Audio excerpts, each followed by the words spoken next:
Week number 4 of the NFL season kicks off tonight with Thursday Night Football, featuring two NFC North hopefuls looking to take a firm grasp on the division at 3-1. But before we get into our Week 4 picks, let's recap Week number 3.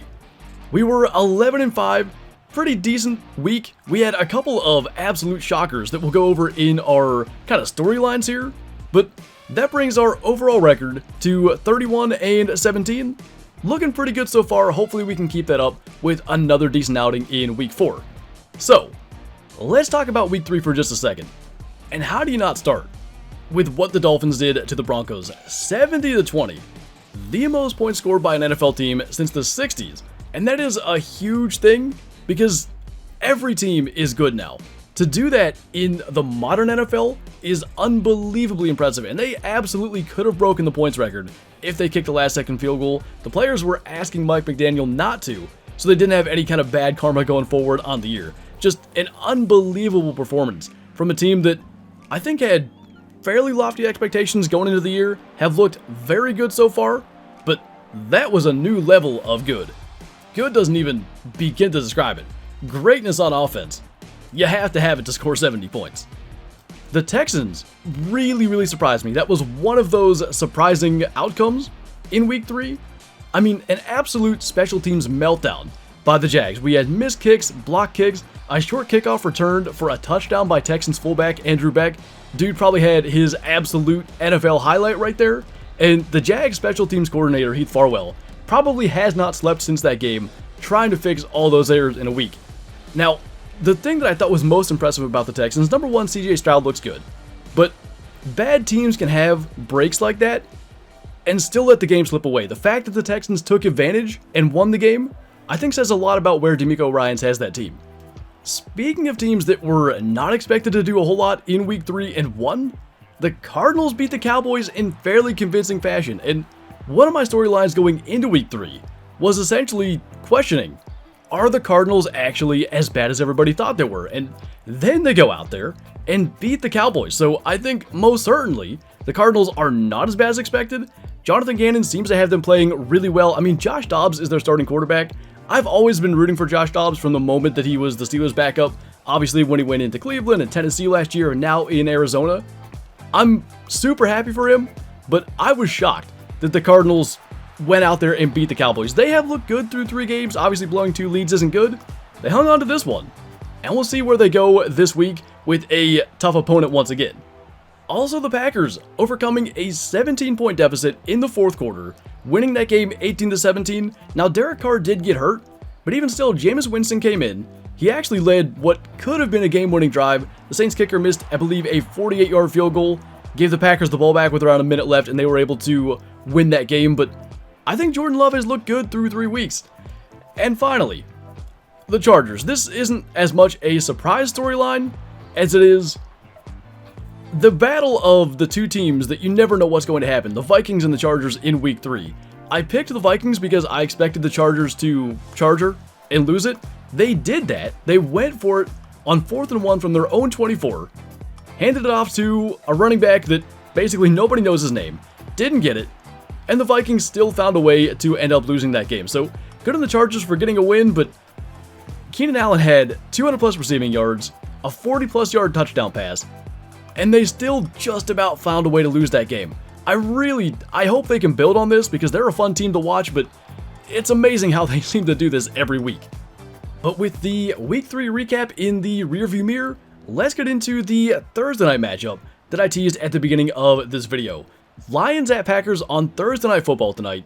In 2022, the Lions played the Packers incredibly tough, allowed very few points, and that was of course with Aaron Rodgers at quarterback. So even though I've been very impressed with Jordan Love through 3 weeks as the starter, and even though the Packers have home field advantage this week, I gotta go with the Lions. They have looked good through 3 weeks as well. Losing to the Seahawks in overtime was a little bit rough, but they seem to be on a roll. They beat the Falcons last week 20-6. I have no reason to think they're going to slow down now. I got the Lions winning the first game of Week 4. Moving on ahead to Sunday at 9:30 a.m. Eastern kickoff over in London, Falcons at Jags.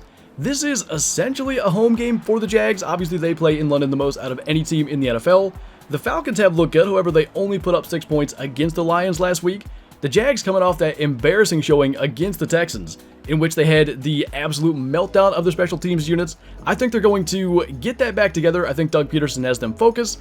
The whole team knows last week looked bad, and I think they right the ship across the pond. Pun absolutely intended, and the Jags move to 2-2 and get the win.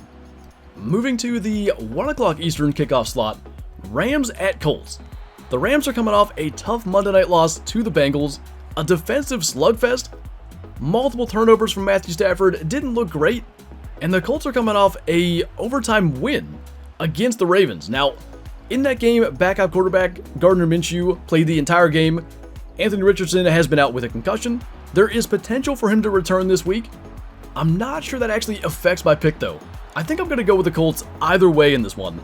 This is kind of a similar situation. The Colts defense is better than it gets credit for, and I think regardless of who plays quarterback for the Colts this weekend, I like their odds to beat the Rams. The Rams are looking more like the 2021 Rams, but they haven't quite put all the pieces together, and I think coming off that loss last week, the win last week for the Colts galvanizes them, got the Colts going to 3-1, actually in first place in the AFC South. Speaking of the Ravens, Ravens at Browns at 1 o'clock on Sunday. This could be a tough game. The Browns defense is on historic pace. They are allowing very few first downs, very few yards, and despite that they are 2-1 with that loss to the Steelers on Monday Night Football in Week 2. The Ravens, on the other hand, are 2-1, but their offense has been struggling. The Browns offense started to put it together a little bit better last week, and I actually like their chances of winning this game as well. Last year the Browns were able to play the Ravens quite tough. I think they're going to do so again this year, and I think they actually get the win, sending the Ravens to 2-2 after a 2-0 start. Now, Vikings at Panthers, one of two battles of winless teams here in Week 4. We'll only have 2 winless teams remaining, provided that we don't have a tie in either of these games at the end of this week. I gotta pick the Vikings here, even though they've been finding ways to lose games that they were in. The Panthers have had their own issues, and Bryce Young is expected to start this weekend. I'm not actually sure that is the best for the Panthers' short-term interest of winning this game. Obviously best for their long-term interest. They got to take their lumps. They got to get Bryce Young experience. But I like the Vikings' odds of finally getting in the win column in 2023, picking up their first win in Week 4. A rematch of the 2021 AFC divisional round matchup, Bengals at Titans. The Bengals are looking to stack wins for the first time in 2023. Joe Burrow played a gutsy game on Monday Night Football. He still does not look like himself, but the Bengals defense has shown this year they can keep this team in games even if the offense is struggling. And against that Titans offense, which seems to do nothing but struggle, other than in the game where, of course, I picked them to lose against the Chargers. Of course, they played well there. I gotta imagine the Bengals defense is going to do enough, even if their offense struggles against a stingy Titans defense. I think Joe Burrow is going to go out there and play again this week, and I think that's enough to get them to 2-2, sending the Titans to 1-3. Now, Buccaneers at Saints, 2 NFC South teams looking to rebound after their first losses of the 2023 season, both teams 2-1. As far as I know, Derek Carr is going to miss this game, but Jameis Winston is one of the better backup quarterbacks in the NFL. I think the Saints are going to be fine. They're coming off that blown 17-point lead to the Packers, and the Buccaneers coming off a shaky performance against the Eagles, but most teams don't exactly look their best when playing a team as talented as the Eagles, so hard to really evaluate that, but this is a divisional matchup. I expect it to be back and forth, close game. Likely Marshawn Lattimore and Mike Evans get into a fight because it happens every single time. But because the Saints are at home, because this team has looked, I think, a little bit better, gonna lean towards the Saints, choose them to go to 3-1, and send the Buccaneers to go to 2-2. Another divisional matchup in Week 4 in the 1 o'clock slot, Dolphins at Bills. The Dolphins coming off one of the most insane offensive performances in NFL history, 70 points against the Broncos. And the Bills coming off a pretty impressive showing of their own, beating the Commanders 38-3. That game was closer than it looked though. It was a 2-score game in the fourth quarter. I mean, how do you not pick the team that scored 70 points? They won by 50. This game is not going to be nearly as much of a blowout. Obviously, these teams tend to play each other close. The Bills are going to have a better idea of what the Dolphins like to do on offense, and will be able to slow some of that down. But man, Mike McDaniel's offense has looked good. Tua's looked good. Tyreek Hill, Devin Achane, I believe that's how he wants his name to be pronounced now. Raheem Mostert, I mean, everybody was scoring touchdowns last week. And I have to pick the Dolphins. I think this game's going to be close. I wanted to lean towards the Bills, but I think it would be absurd to not pick the team that won by 50. And going from a team that won by 50 to the team that they beat by 50, Broncos at Bears at 1 o'clock.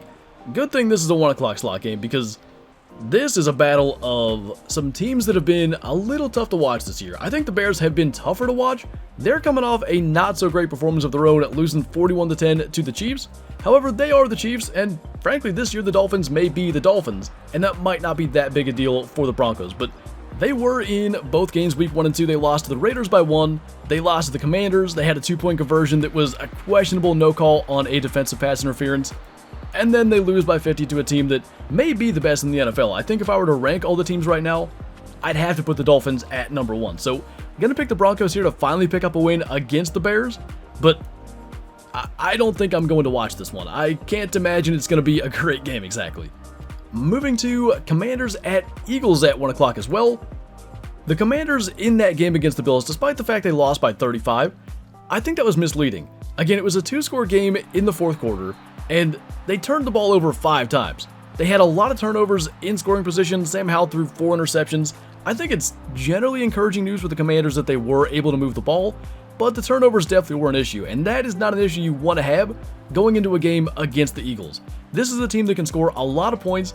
Their offense has taken some time to get going this year, but I think they're slowly getting more and more on track. Maybe not quite to midseason form, but I imagine they're going to win this one fairly easily. Still a divisional matchup. Remember, the Commanders did hand the Eagles their first loss last year. I imagine the Eagles remember that, and I think they're going to get this win, probably by multiple scores. And for the last game in the 1 o'clock slot on Sunday, Steelers at Texans, both teams coming off impressive performances in Week 3, the Steelers beating the Raiders and the Texans beating the Jaguars in impressive fashion. I think the Texans being a young team, CJ Stroud obviously hasn't thrown an interception yet. I would predict that streak's actually going to end this week. They have put a lot on his shoulders. I think he's top 5 in passing yards right now. And I think the Steelers' pass defense is vulnerable. The Steelers themselves are starting to establish an identity on offense. The first 2 weeks they played very good defenses. Last week against the Raiders defense, they got a little something going. And the Texans themselves are kind of a middle-of-the-pack defense. So I expect the Steelers to end up getting a lead in this, force the Texans into some passing situations, and I think those 2 pass rushers, TJ Watt and Alex Highsmith, get some sacks, some impact plays, maybe force some errant throws. I think that interception streak for Stroud comes to an end, and I think the Steelers get the win and go 2-3-1.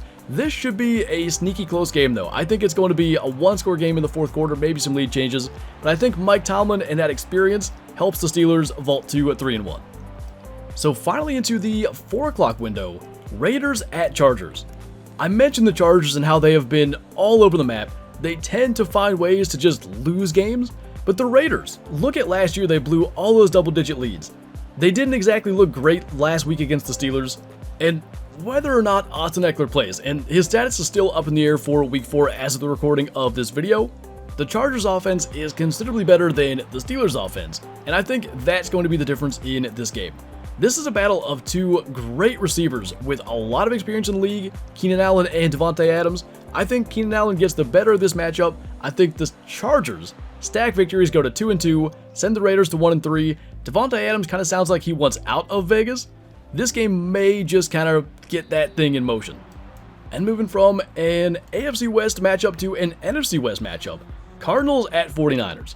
Now, the Cardinals may have been the second biggest story of Week 3. Hard to not put a 70-point team as number 1 there. However, the 49ers are still among the class of the NFC, if not the class of the NFC. A divisional matchup could make this game interesting, but I have to imagine the 49ers handle business here, go to 4-0, beat the Cardinals. They have been fun to watch so far. I imagine they'll have some tricks up their sleeve, try to make this game close, but in the end, I think the 49ers just out-talent them and get the win. Zeke Elliott goes against his former team in the final 4:25 kickoff game this week, Patriots at Cowboys. The Patriots are coming off a tough win against the Jets, low-scoring game. The Cowboys coming off an embarrassing loss to the Cardinals that next to no one saw coming. I gotta imagine the Cowboys will rebound from this. The Patriots defense has looked good, and I think they will be able to slow down the Cowboys offense some. The Patriots offense hasn't looked so good, and the Cowboys defense, despite losing Trayvon Diggs, I think is going to be able to really stymie that Patriots offense, and I really think 17 points could win this game. I think the Cowboys will get more than that. I think they rebound to get back on the right track and get the win against the Patriots. So now moving to Sunday Night Football, Chiefs at Jets. This is another one of those primetime games that the Jets had because Aaron Rodgers came to the team, and unfortunately with the Achilles injury, he will not be there. I don't know how you pick the Jets here. Their defense has looked really good. They can keep the team in games. However, Patrick Mahomes, Travis Kelce, as Kelce has gotten back from the injury, they have looked better and better. I think the Chiefs' defense has looked better. Not that that's as needed against the Jets' offense, but they do have some playmakers, and I do think they'll have their hands full trying to slow them down. But gotta imagine the Chiefs keep it rolling, go to 3-1, knock the Jets down to 1-3, and man, it could get ugly in New York. That quarterback situation is rough. There's not really a good answer right now. Joe Namath is calling for Zach Wilson to be released, traded, gotten rid of. And I don't know where else they turn to. There's not really a great option. They just got to hope that Zach Wilson kind of figures it out. I don't think it happens this week, though. I got the Chiefs getting the win. And for the final game of Week 4, Seahawks at Giants. The Giants originally were favored in this game at home. The line has moved. It's looking like the Giants are actually going to be home underdogs for the second week in a row. And of course, losing to the 49ers was to be expected last week on Thursday Night Football. I think this game will be closer. But again, the Seahawks have looked good, much like last year. Geno Smith is playing really well. Kenneth Walker's playing well. I like the receiver group. Obviously, Metcalf and Lockett were a duo in and of themselves. Add Jackson Smith and Jigba into that, and it only gets better. And don't forget, Noah Fant at tight end has also looked pretty good thus far this season. The Giants, they have that one win against the Cardinals, coming back from down 28-7. And while that was impressive, that's about the only decent half of football the Giants have played thus far this year. To me, the Seahawks are far and away the more complete team. I think for most games that don't involve elite level quarterback play, that's the way to lean. So, gonna take the Seahawks to get this win, go to 3-1, and send the Giants to 1-3 Monday night. So, as always, to recap, I've got the Lions over the Packers, got the Jags rebounding to beat the Falcons, got the Colts over the Rams, the Browns over the Ravens, got the Vikings beating the Panthers, the Bengals beating the Titans, got the Saints beating the Buccaneers, Dolphins taking down the Bills, Broncos finally getting a win against the Bears, got the Eagles taking down the Commanders, the Steelers over the Texans, Chargers beating the Raiders, 49ers beating up on the Cardinals, got the Cowboys beating the Patriots, the Chiefs over the Jets, and the Seahawks over the Giants. As always, feel free to play along in the comments below. And I'm very much looking forward to an interesting week of football. Got some really good matchups in here, a lot of divisional games, and that only leads to more interesting games to watch. But I think on that note, that is going to do it for this video. So as always, thank you guys for watching, and I'll see you next time.